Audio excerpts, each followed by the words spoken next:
आज हामीले 72 वर्ष पार गरेर 73औं वर्षमा हामी प्रवेश गरेका छौँ र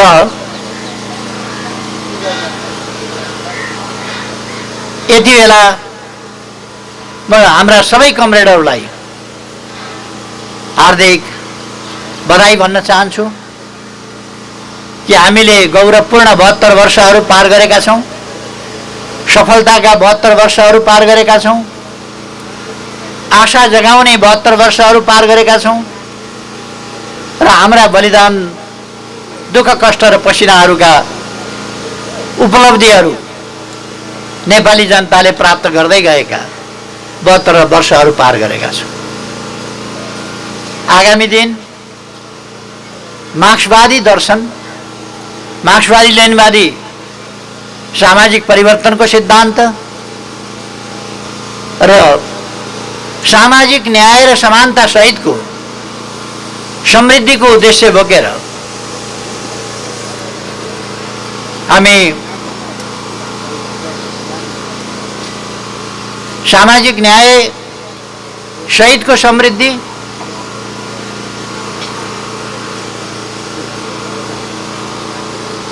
सुशासन सहितको विकास र त्यस विकासको बाटोबाट देशलाई समृद्धिमा लानेर त्यस समृद्धिलाई नेपाली जनताको, आम जनताको सम्पूर्ण क्षेत्रमा, अधिकारका क्षेत्रमा, अवसरका क्षेत्रमा, सामाजिक न्याय र समानताका क्षेत्रमा,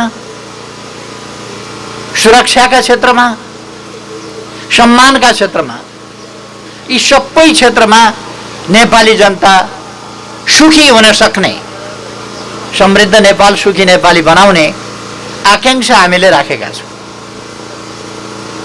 यस आकांक्षाका साथ हामी अगाडि बढेका छौँ।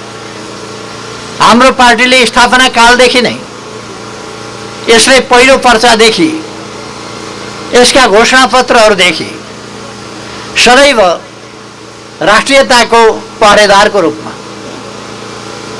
आफूलाई उभ्याएको छ।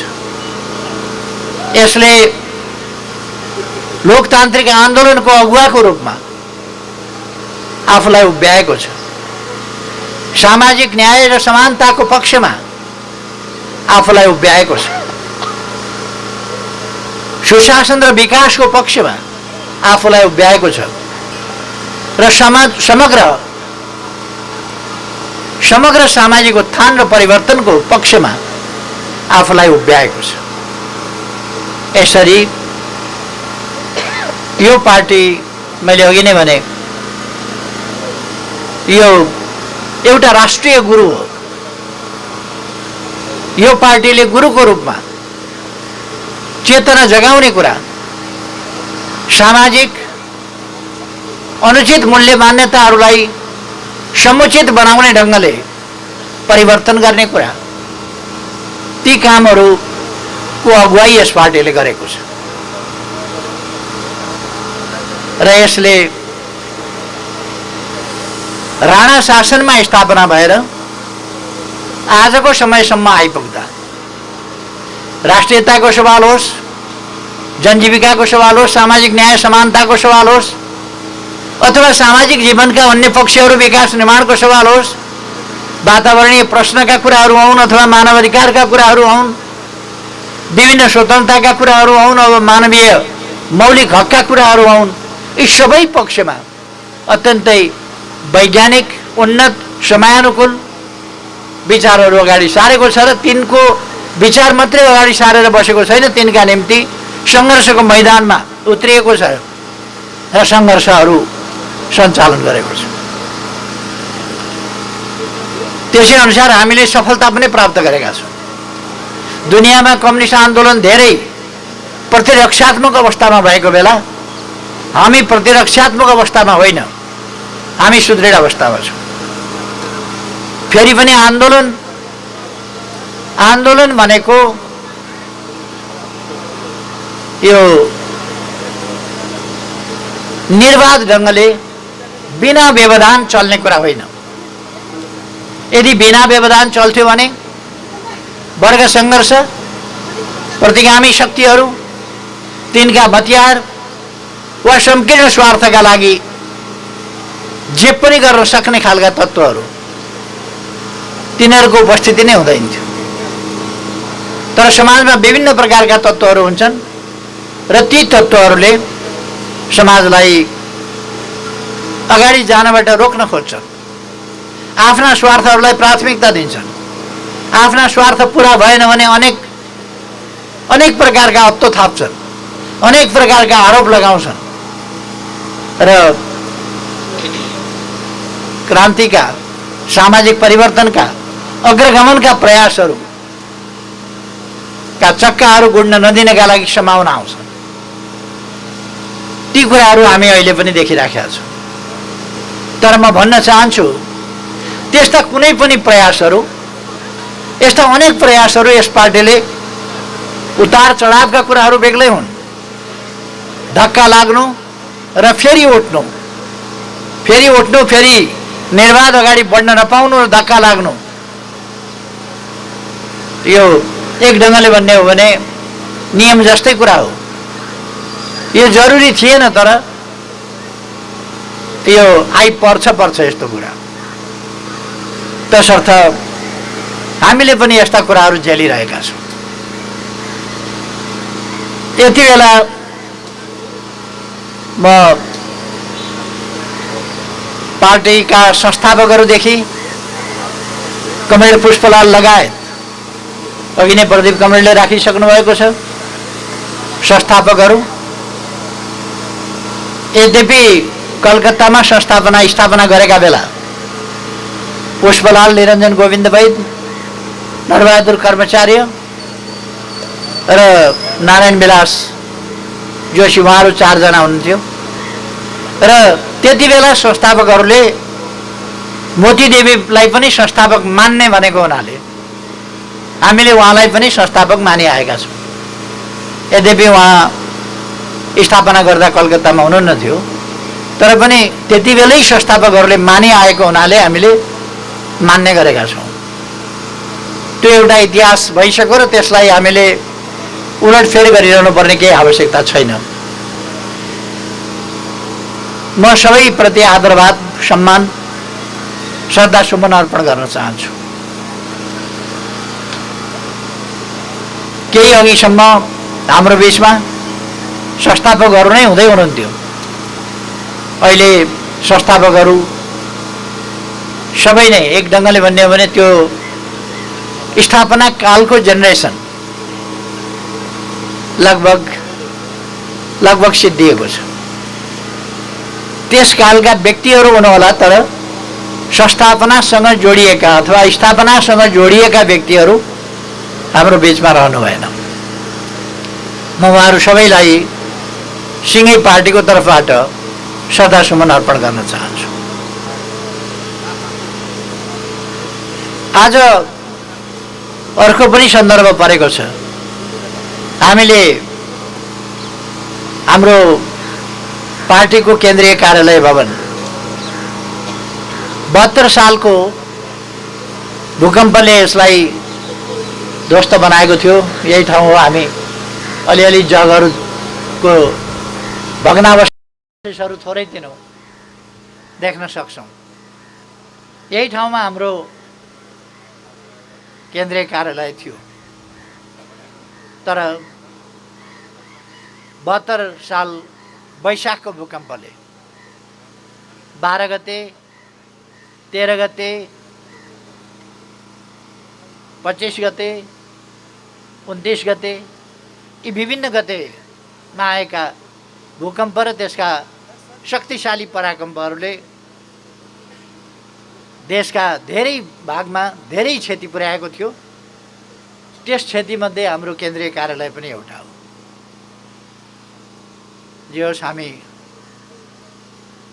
एउटा ठुलो क्षति, पार्टीको केन्द्रीय कार्यालय जस्तो क्षति हुने कुरा, यो मनोवैज्ञानिक हिसाबले पनि हामीलाई धक्का पर्ने कुरा भएको थियो।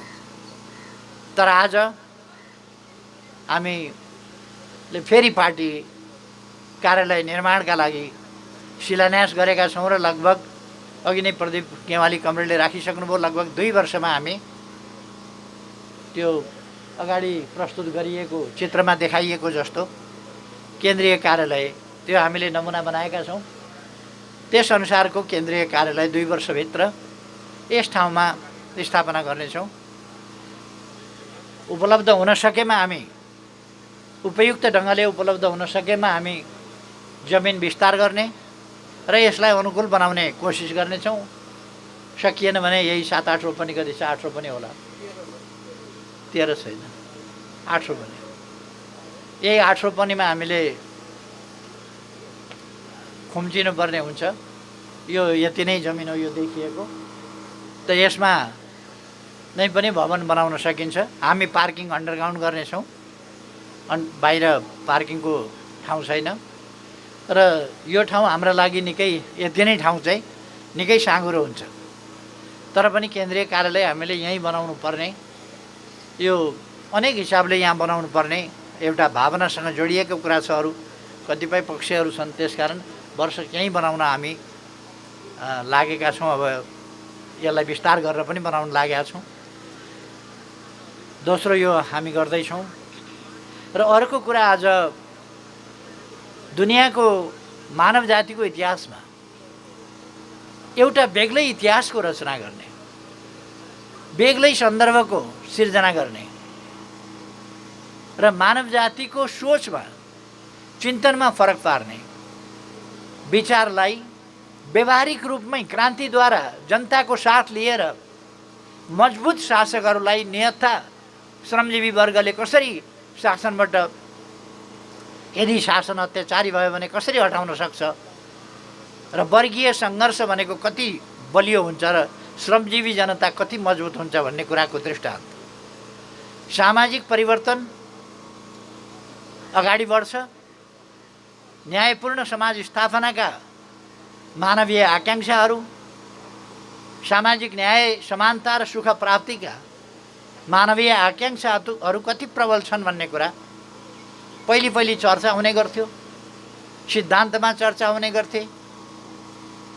केही समय स्वतःस्फूर्त ढङ्गले एउटा देशभक्तिपूर्ण आन्दोलनको रूपमा पेरिस कम्युन भनेर चिनिने आन्दोलन भएको थियो। त्यो 1871 भएको थियो। पेरिस कम्युन त्यो सङ्गठित आन्दोलन थिएन, कुनै सङ्गठनद्वारा सञ्चालित निर्देशित थिएन, स्वतःस्फूर्त थियो।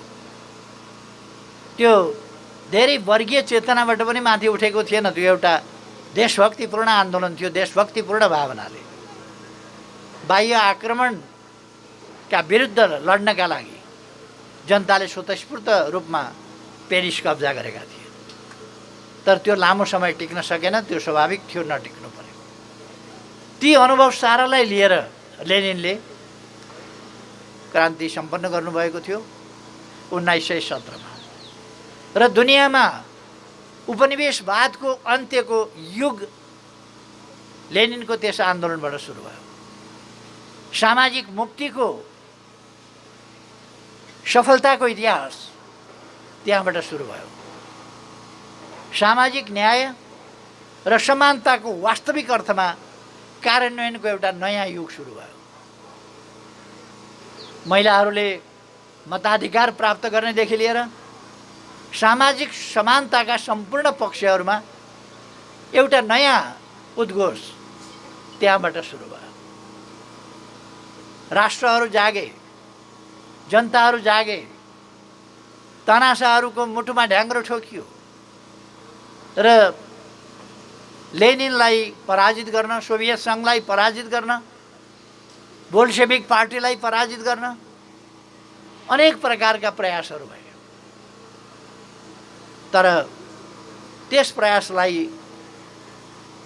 जनताले पराजित गरे, सोभियत सत्ताले पराजित गर्दै गयो। अन्तर्राष्ट्रिय रूपमा भएको संयुक्त आक्रमण त्यसलाई पराजित गरियो। त्यसको असरले विभिन्न देशहरूमा सामाजिक मुक्तिका आन्दोलन र त्यसै गरेर उपनिवेशवाद बाट देशहरूलाई मुक्त गर्ने, साम्राज्यवादलाई पछाडि हटाउने अभियानहरू चले र एउटा नयाँ युगको प्रारम्भ भयो। यद्यपि 1990 पुग्दा 91 सम्म पुग्दा सोभियत सङ्घ ढलो, पूर्वी युरोप भत्कियो, तर त्यसले पारेका असरहरू भत्किएन। त्यसले एउटा नयाँ चेतनाको बिउ रोप्यो। आज पुँजीवादी देशहरूमा पनि हिजोको जस्तो पुँजीवाद कायम गर्न सकेको छैन। पुँजीवादी देशमा पनि समाजवादका मान्यताहरू अक्टोबर क्रान्तिले हरेक समाजमा, हरेक ठाउँमा समाजवादका, सामाजिक न्याय र समानताका ती अवधारणाहरूलाई, ती मागहरूलाई, ती चेतनाहरूलाई घोषायो र त्यसले आन्दोलित गर्यो र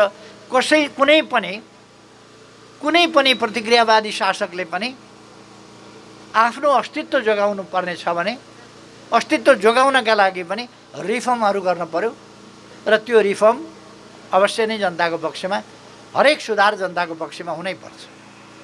हरेक सुधार जनताको पक्षमा जानै पर्छ, नत्र भने जनताको विद्रोह उठ्न सक्छ। त्यसलाई रोक्न, त्यसलाई अल्मल्याउनका लागि पनि प्रतिक्रियावादी शक्तिहरूले त्यो गर्छन्। त्यसै कारण आज पुँजीवादी जगत पनि हिजोको जस्तो छैन। समाजवादका आधारहरू, मूल्य मान्यताहरू, थुप्रै मूल्य मान्यताहरू पुँजीवादले अङ्गीकार गरेर अपनाउनु परेको छ र कार्यान्वयन गर्नु परेको छ। यो अक्टोबर क्रान्तिकै दिन हो।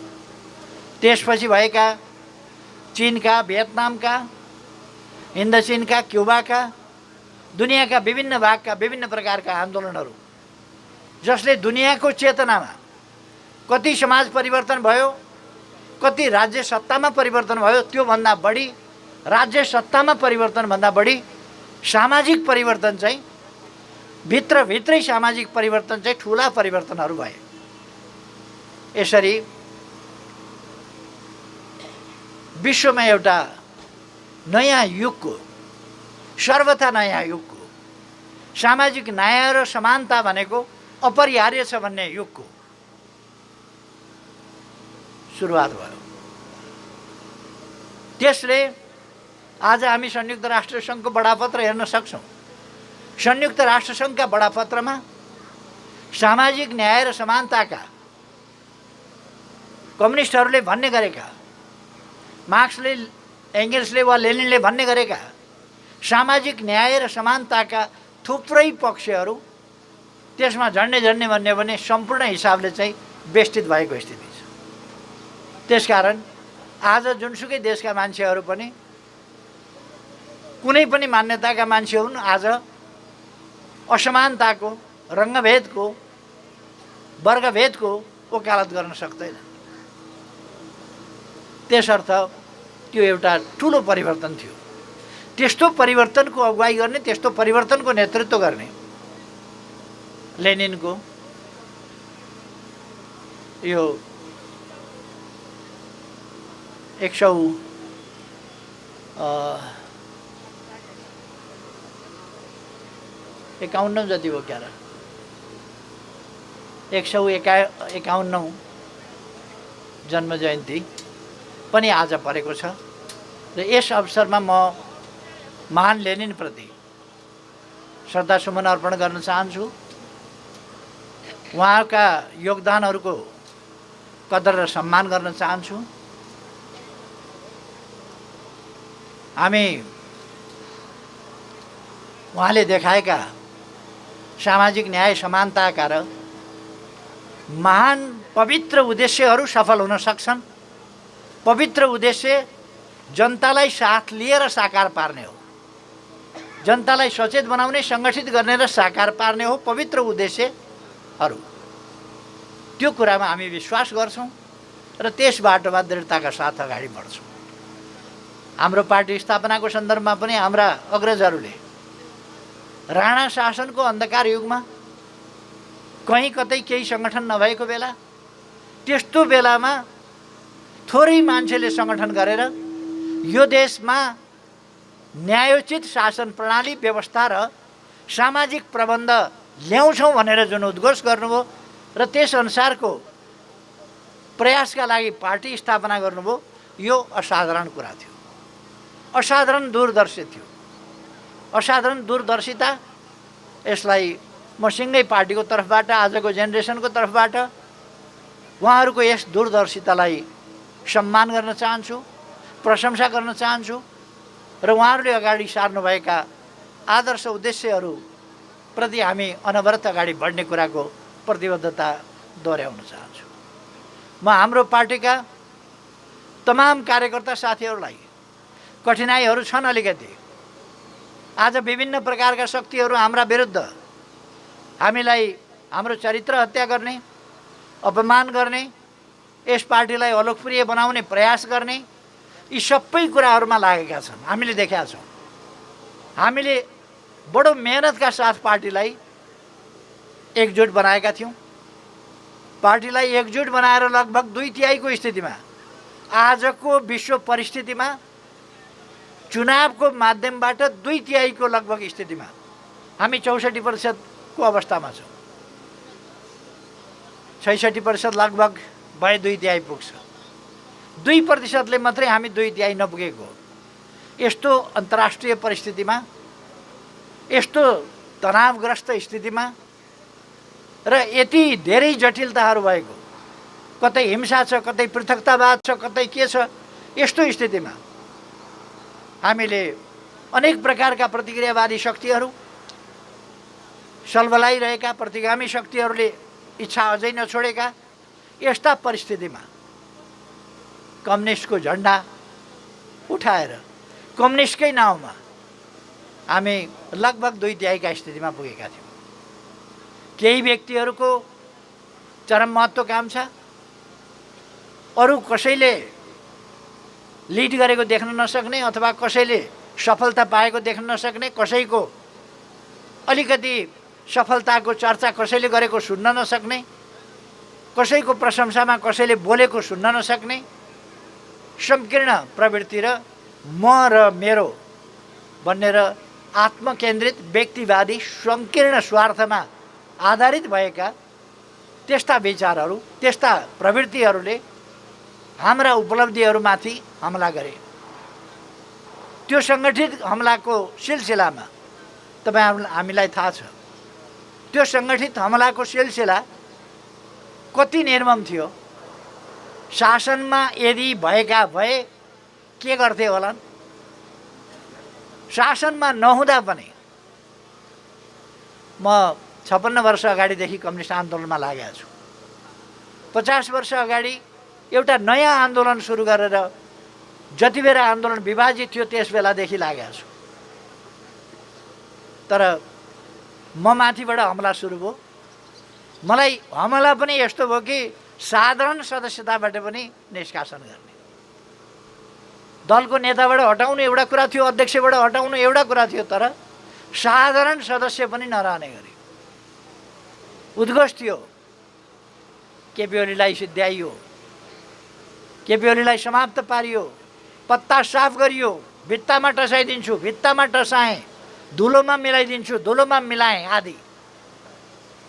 त्यो किन म माथि त्यस्तो आक्रमण थियो भन्दा टाउकोमा हानिदियो भने शरीर सक्लै भयो भने टाउकोमा हानिदिएपछि त रन्थनी नै हो नि त, अथवा ढल्ने भयो नि।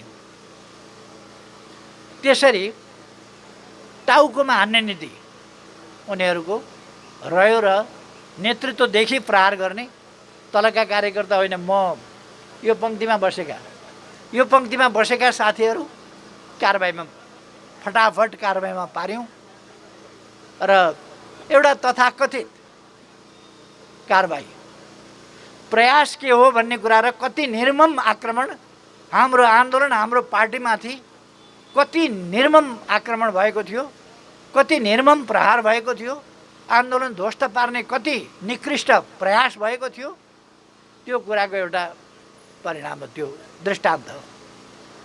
त्यस्तो परिस्थितिलाई पार गरेर हामी आएका छौँ।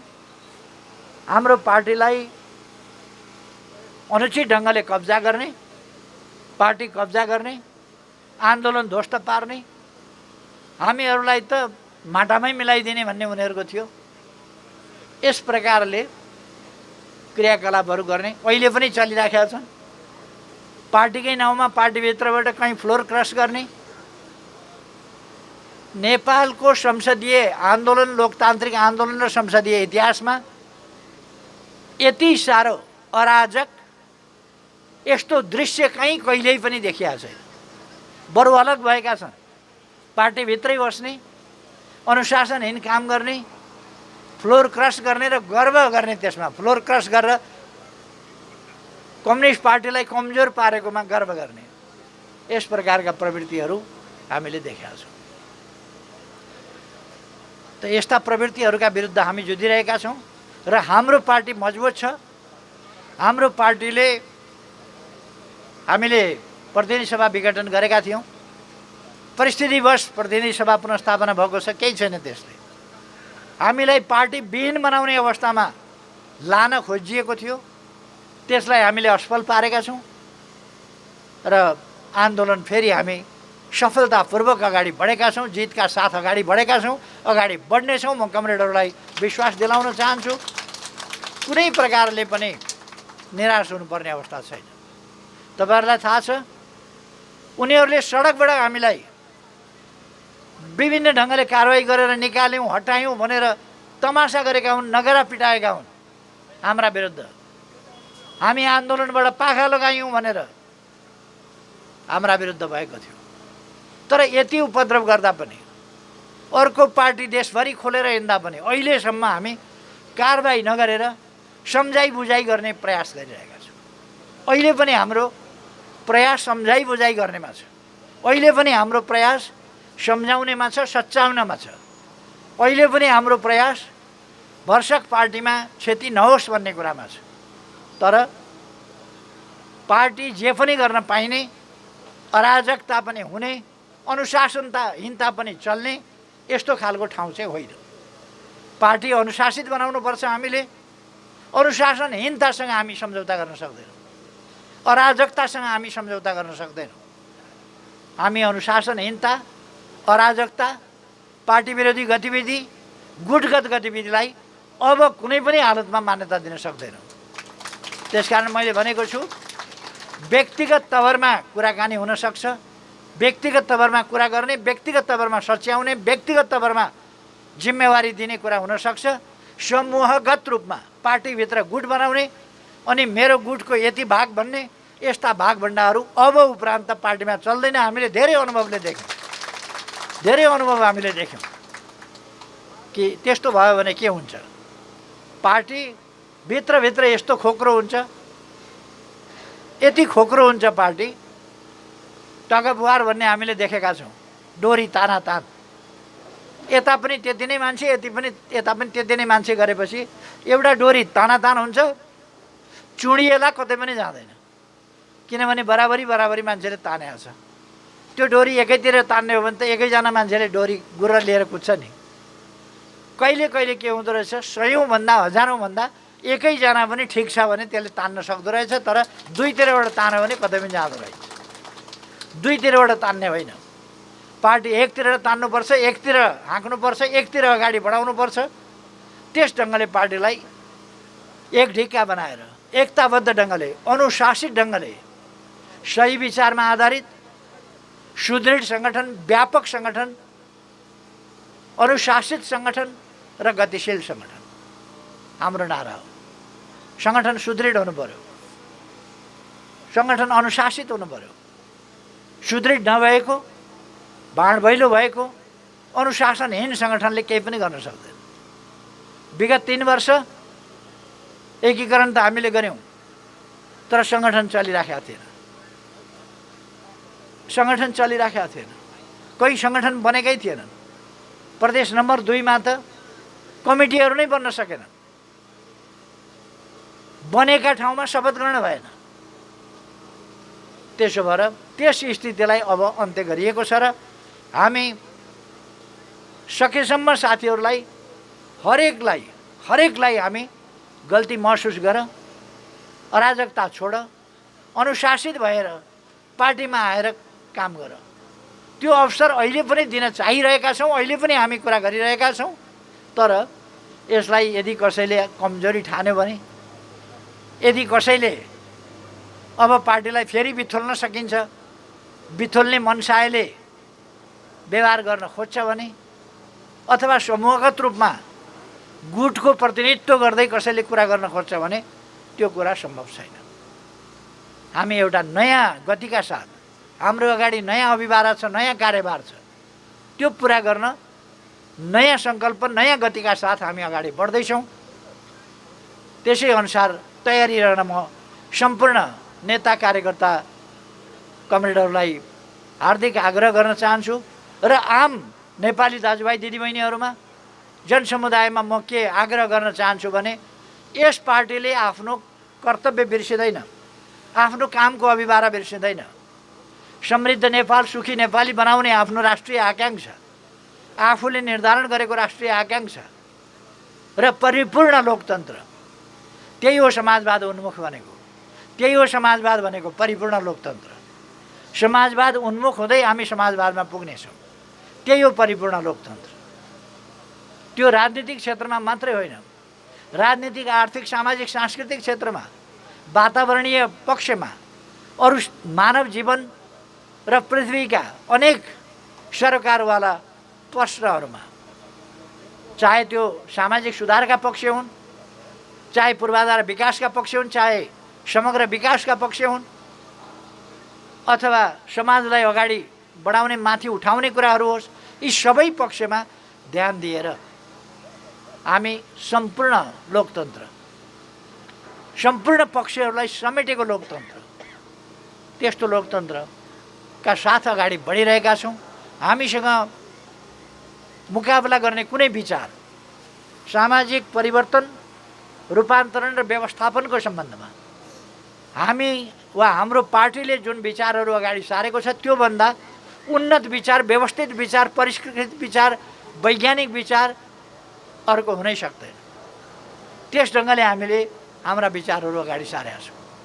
त्यसर्थ यी उद्देश्यहरूबाट पार्टी अगाडि बढ्दैन र यी उद्देश्यहरू प्राप्त गर्न सही र सफल ढङ्गले नेकपा एमाले नेतृत्व गर्नेछ। म सम्पूर्ण दाजुभाइ दिदीबहिनीहरूलाई आग्रह गर्न चाहन्छु कि यी उद्देश्यहरूमा तपाईँहरू ढुक्क हुनुहोस्। पार्टीले देशको नेतृत्व गर्नेछ। मैले सुरुमै भने नेकपा एमाले भनेको देश गुरु जस्तो हो। देशको राजनीति, देशको अर्थतन्त्र, देशको सामाजिक प्रबन्ध लगायत वातावरण, मानवाधिकारका पक्षहरू, अरू तमाम पक्षहरू, अन्तर्राष्ट्रिय सम्बन्ध, राष्ट्रिय हितको रक्षा जगेर्ना, अन्तर्राष्ट्रिय सम्बन्धको विस्तार, मैत्रीको विस्तार, बाह्य सहयोगको, देशका निम्तिको समुचित प्रयोग, यी सबै पक्षहरूमा नेकपा एमाले स्पष्ट, दृढ, गतिशील छ र देशलाई सही बाटोमा यस पार्टीसँग गन्तव्य छ, उद्देश्य छ, बाटा छन्। त्यहाँ कसरी पुग्ने भन्ने नीति छ, कार्यक्रम छ, योजनाहरू छन्। त्यसरी यो पार्टी अगाडि बढेको छ। अरूको जस्तो स्वार्थ, जोड घटाउ, अनुचित अपवित्र गठबन्धनका साथ अनेक प्रकारका दाउपेचबाट सत्ता हत्याउने खालका द्रव्य शाहवादी तरिकाहरू अवलम्बन गर्ने यो पार्टी होइन। यो पार्टी जनवादी तरिका अवलम्बन गरेर अगाडि बढ्ने पार्टी हो। त्यसकारण यस पार्टीले अभिभारा छोडेर देशलाई अलपत्र पर्न दिँदैन, रुमल लिन दिँदैन, अलमलमा फस्न दिँदैन, अगाडि बढाउन नेतृत्व गर्छ भन्ने यस अवसरमा म स्पष्ट गर्न चाहन्छु। र यो 3 अवसर परेको छ। हाम्रो पार्टी स्थापना दिवस, त्यसै गरेर पार्टी कार्यालय, केन्द्रीय कार्यालय भवनको शिलान्यास र महान लेनिनको जन्मदिन, जसको नेतृत्वमा युगान्तकारी परिवर्तनको एउटा नयाँ युग सुरु भएको थियो, त्यो अगाडि बढिरहेको छ। लेनिनको जन्मदिन, यो तीनटै सन्दर्भमा म फेरि एकपल्ट साथीहरूलाई बधाई भन्न चाहन्छु, शुभकामना भन्न चाहन्छु र सबैको उन्नति प्रगति होस्। कोरोनाबाट सबै सतर्क रहौँ, सामाजिक दूरी मेन्टेन गरौँ, मास्क अनिवार्य रूपमा प्रयोग गरौँ र अरू स्वास्थ्य प्रोटोकलहरू पालना गरौँ भन्ने आग्रह गर्दै आफ्नो भनाइ टुङ्ग्याउँछु। धन्यवाद।